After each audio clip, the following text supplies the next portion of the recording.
Captain's Log, Subdate 200602.1. This toxic sludge needs some proper analysis. The computer has indicated it is of the life-ending variety, but I need to know more, especially if we are to encounter an issue that requires an outer pod repair. Welcome everyone to the Halls of bracket in close bracket Justice. Today we have quite a worthy contender for this. Before that, I'm going to be streaming on Twitch tonight. If you're at all interested in watching me play a casual fishing game, then please consider swinging by, link in the description down below. Today's perp is Leia Cordice. Cordice? C-O-R-D-I-C-E. There you go. By all means correct me down below. Doesn't matter. She's a perp. An inmate. Therefore, we shouldn't really give her too much respect by correctly pronouncing her name. This is the perp in question. Yes, hiding her face, but this is a corrected picture. This particular inmate is a 20-year-old mother of one, married mother of one, although I think divorced now, who has been sentenced to 30 months in prison for a crime that took place when she was 17 years old. This whole crime, by the way, reeks of the Jeremy Kyle Show tier nonsense, but of course it is with a huge dash of disgusting. The inmate in question had been studying childcare while working at a local nursery, where she had begun texting a 13-year-old boy. I wonder if anyone else has cottoned on as to where this goes next. She was 17 at the time, by the way, and he was 13 at the time, sending him flirty messages and pictures. And after a drunken night out, she went to his room and pulled his trousers down, where something then happened. Now, the thing that happened in question happened 5 times. The word for it starts with an R, ends with a D. This led to the inmate having a child, a daughter. Interestingly, she was seeing someone at the time, and he believed that he was the father of this child. At the time she was arrested, she was living with her husband, Mr. Daniel Robbins, who is an apprentice mechanic who believed he was the father. Understandably, after the DNA test, there was an argument between them, because, in his words, he had a secure job, nice place, a good relationship, essentially he had a good life. And then all got taken away from him, which would include his child, his wife, his home, and then his job. Quite disturbing. But we can go back a little first. See, in March 2017, the inmate was interviewed by a police officer after one of her friends sent an email to the nursery because they had found out about this highly inappropriate and criminal behaviour. The inmate blasted this, and that led to the former friend getting a harassment warning along with a penalty for wasting police time. I wonder if they got that rescinded and then summarily refunded. I certainly hope they did, by the way. In July of 2018, police interviewed after arresting the inmate, after the boy's mother had complained because she had cottoned on to what was going on. During the interview, the inmate claimed that the boy had a crush on her, and that he was the one making the advances. It is worth noting now that when this went to court, she continued that string of logic, going so far as to say that he was the one that had raped her. Right. Eventually, after much arguing and much hassle, a DNA test did in fact take place.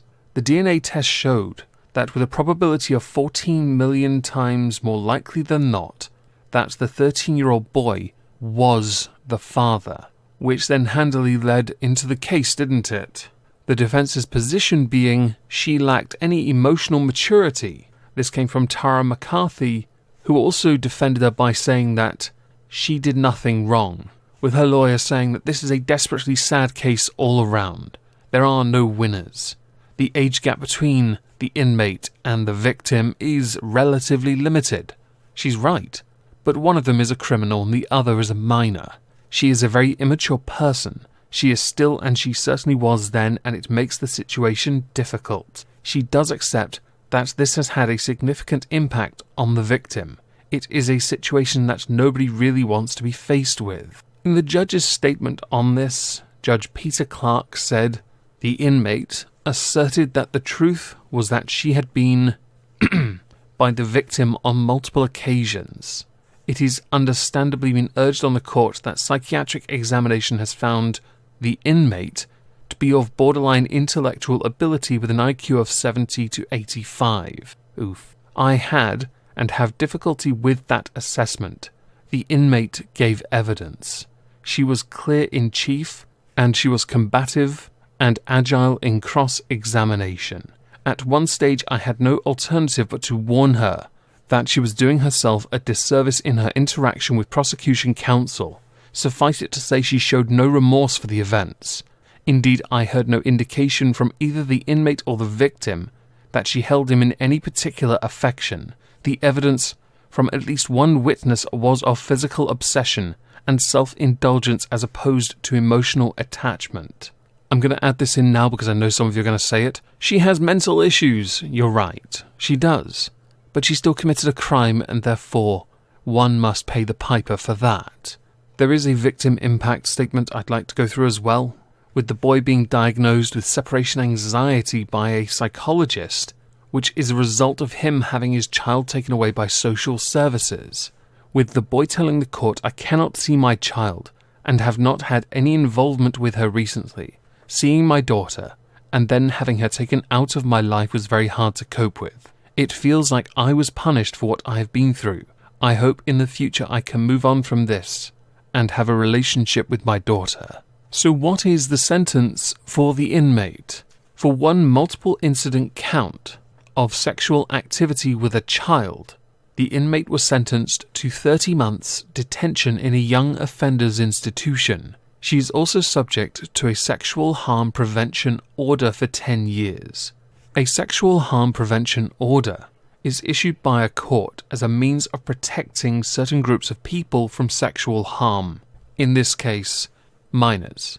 Now they last for a minimum of 5 years and have no maximum length, with an SHPO remaining on police national computer databases for the rest of your life. Because of this SHPO, the inmate is also subject to the sex offenders register, where she has to sign.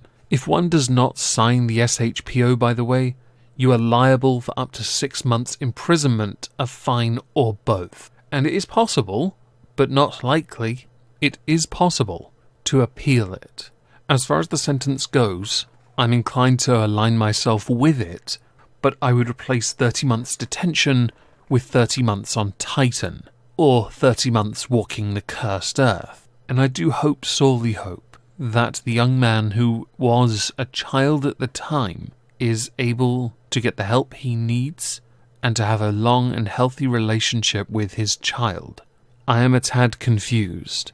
Part of me thought, the moment she was arrested and the child taken by social services, that perhaps the child would go to one of the families.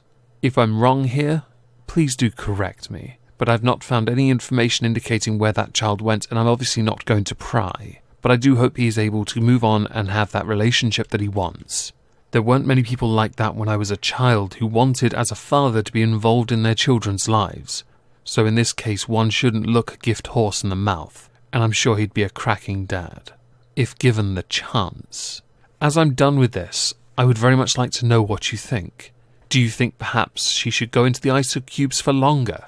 Or do you think a sentence more severe is necessary? As she has to sign the sex offenders register, her life is tarred for the rest of her life. Getting a job is going to be exceptionally difficult, as will living her life because, yes, people are going to know, especially as her face is all over the news now. So do let me know in the comments down below. If I don't see you on Twitch tonight, have a cracking Tuesday. Thank you all for listening.